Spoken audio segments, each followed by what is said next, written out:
India became independent on the 15th of August 1947.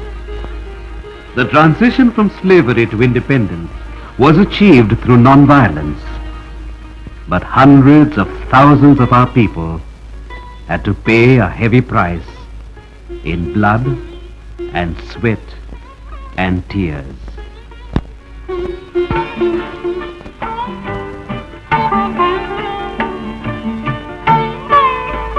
It is necessary to examine the causes and circumstances which led to the division of India on a communal basis. Through 5,000 years of our history, the people of India had shown a tremendous sense of unity in diversity and adaptability to various cultures.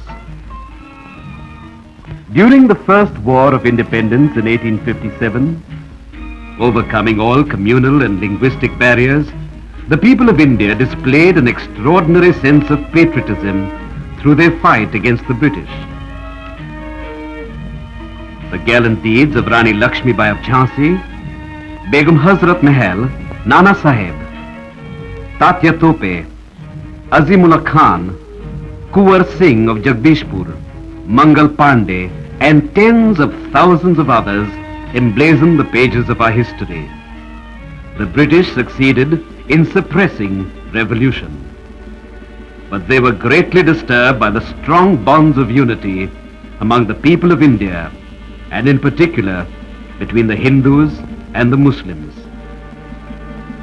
Lord Elphinstone preached the Roman edict, Divide et Impera, divide and rule. They encouraged separatist tendencies among the Muslims in an effort to prevent the growth of the national movement led by the Congress.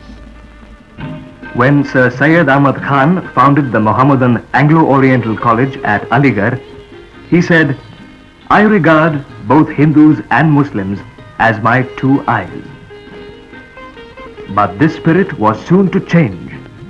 Theodore Beck, the English principal of the college, poisoned the minds of young students, saying that India was not a nation, and that, in a representative form of government, the Hindu majority would suppress the Muslim minority. Yet many eminent Muslims were to preside over various sessions of the Congress. Badruddin Tayyabji, "I have ever denounced all communal and sectarian prejudices." Rahmatullah Sayani, Nawab Syed Mahmud, "Let us strive for unity amongst us for the advancement of the nation." Hassan Imam, Hakim Azmal Khan, Muhammad Ali, M.A. Ansari, and Abul Kalam Azad. However, inspired by the British officials in 1906, the Aga Khan helped establish the All India Muslim League as a counterpoint to the Congress. He led a delegation of Indian Muslims to the Viceroy with a representation seeking political favors. Even Ramsay MacDonald, the future Prime Minister of England, decried the role of the British officials, who sowed discord between the Hindu and Muslim communities. The Morley Minto reforms of 1909 divided the Indian communities by introducing separate electorates for various religious groups. This was also the year when India witnessed the first communal riots in Peshawar.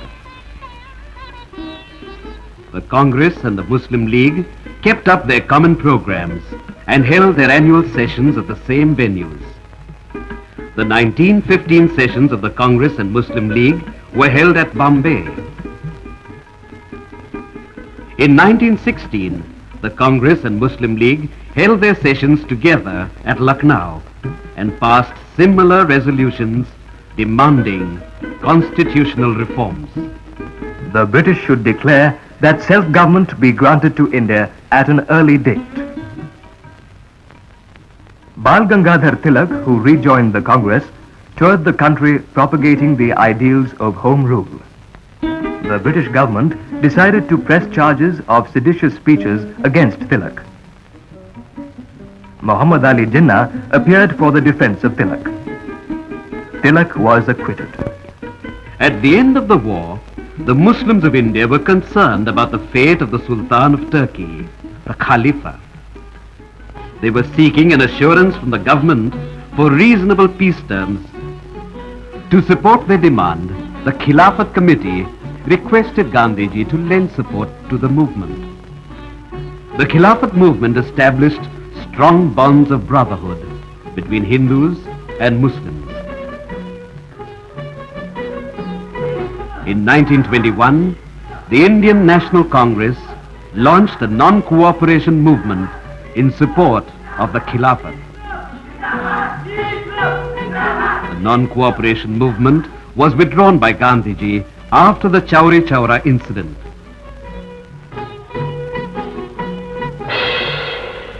The British officials succeeded in weaning away the Muslim League from the influence of the Congress.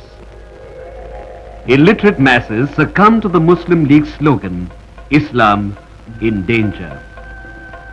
India witnessed a recurrence of ugly communal violence. Hindu and Muslim leaders appealed to the masses to give up violence. When it fell on deaf ears, Gandhiji went on a fast in Muhammad Ali's house.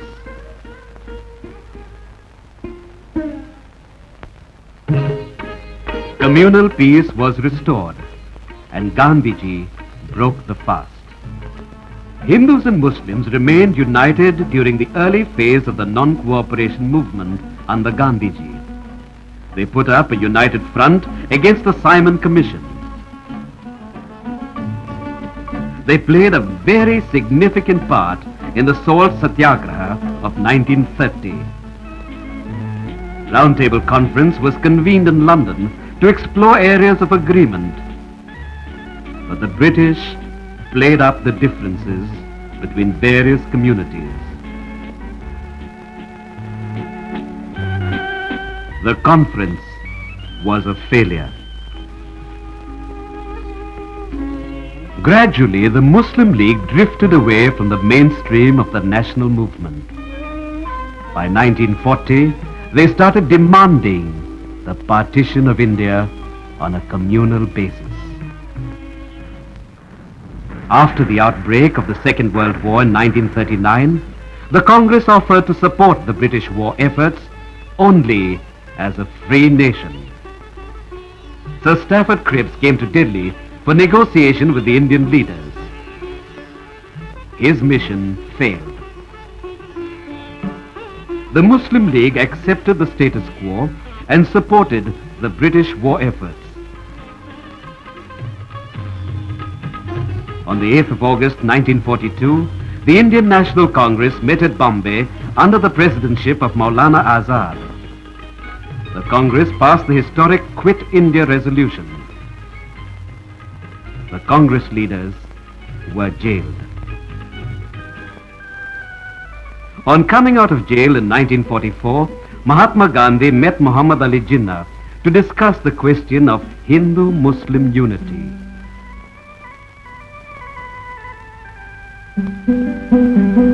But the League was not interested in unity. Towards the end of 1945, Viceroy Lord Wavell invited the Indian leaders to Shimla to hold talks on constitutional reforms.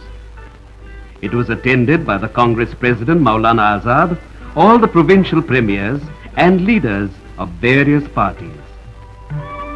The Muslim League became the stumbling block in arriving at an agreement. In 1946, a British cabinet mission visited India to negotiate the transfer of power. At its session in Shimla, the Congress was represented by Maulana Azad, Jawaharlal Nehru, Khan Abdul Ghaffar Khan and Sardar Patel.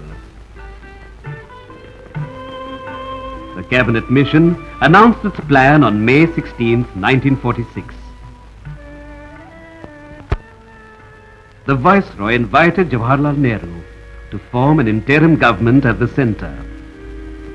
When invited, the Muslim League refused to join and declared that the League would observe August 16, 1946 as the Direct Action Day. On that day, the streets of Calcutta witnessed a bloodbath. Over 6,000 were killed and thousands rendered homeless. H.S. Suravardi, the Muslim League Premier of Bengal, was unable to control the riots. The army was called in.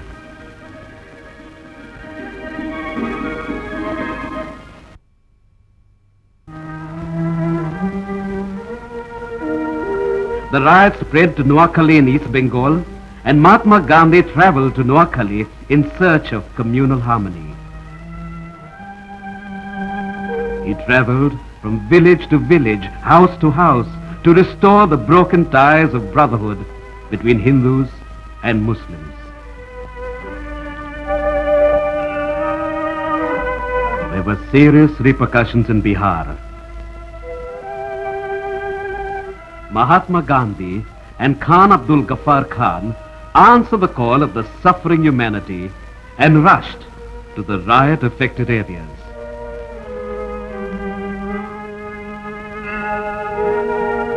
While the messengers of peace were providing the healing touch, the League was exploiting communal passion for political gains. On June the 2nd, 1947, an agreement was reached on a political solution for the transfer of power.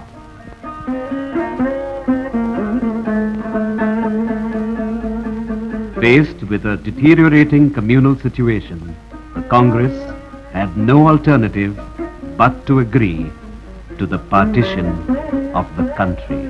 The declaration had far-reaching repercussions. On the 14th of August 1947, Pakistan was born.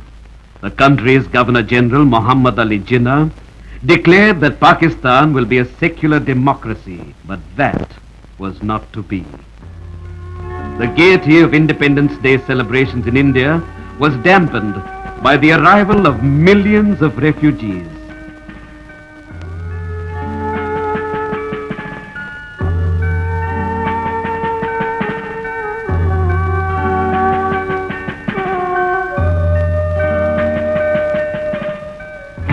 The followers of the Muslim League let loose a reign of terror in Lahore, Rawalpindi, Multan, and several parts of the country. Many lives were lost. The people were driven out of their ancestral homes.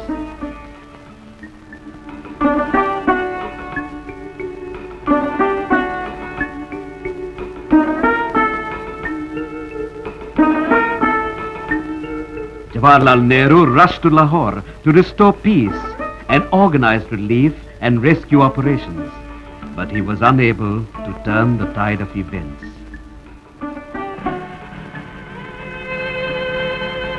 Again, riots broke out in Calcutta.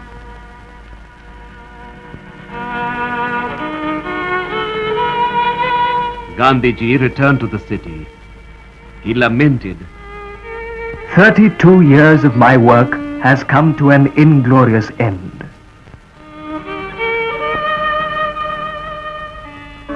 In Calcutta, Gandhiji undertook a fast. The people gave him a positive response. The riots subsided. In his letter to Gandhiji, Lord Mountbatten wrote, We have 55,000 soldiers and large-scale rioting on our hands in Punjab. In Bengal, our forces consist of just one man, and there is no riot.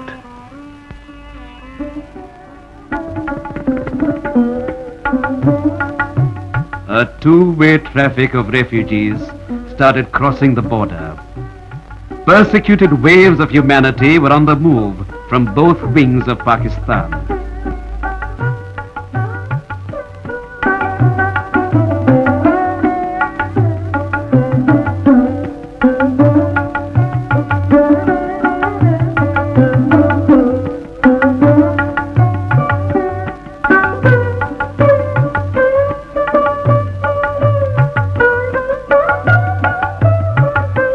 Refugees arriving in Delhi brought harrowing tales of suffering of tens of thousands of men, women and children. Retaliation came with brutal force. Delhi was aflame with communal violence.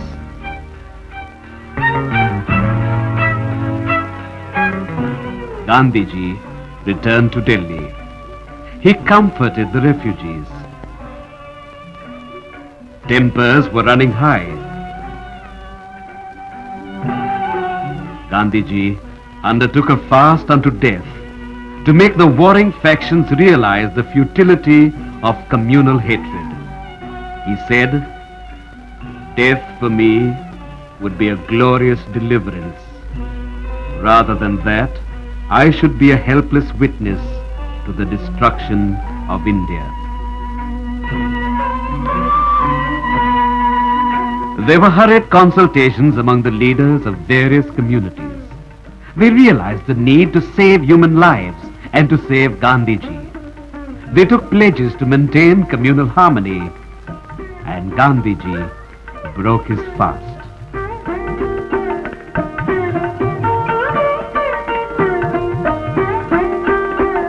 On the 18th of January 1948, a fanatic exploded a bomb at Gandhiji's evening prayer meeting.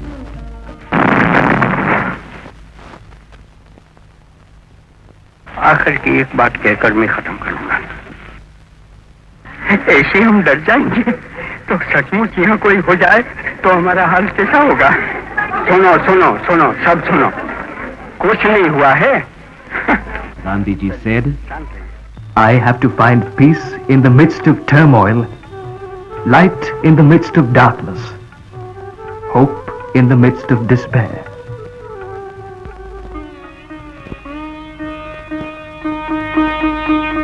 the country had to face with the tremendous task of providing food and clothing, shelter and employment to the millions of refugees.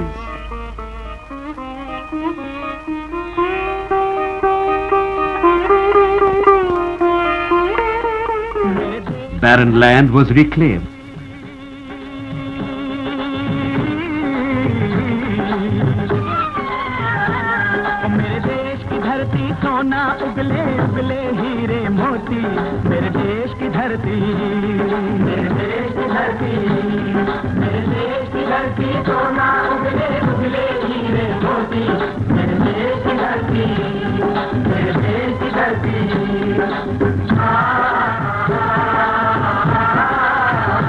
New colonies were built.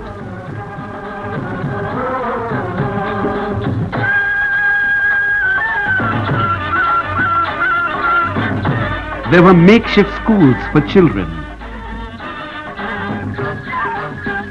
The farmers were given land, cattle and implements.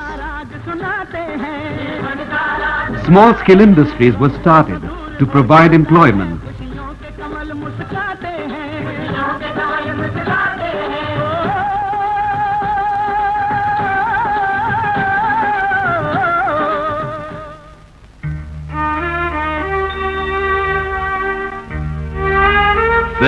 January 30th, 1948. As Gandhiji was proceeding towards his prayer meeting, an assassin's bullet pierced the heart of the man of peace, the man of non-violence. India lost the father of the nation.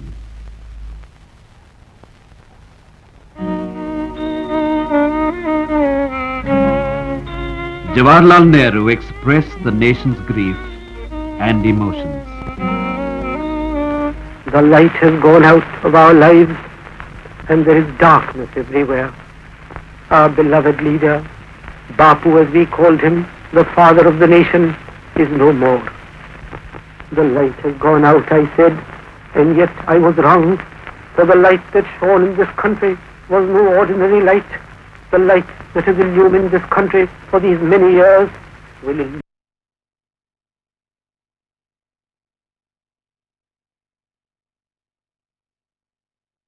this country for many more years.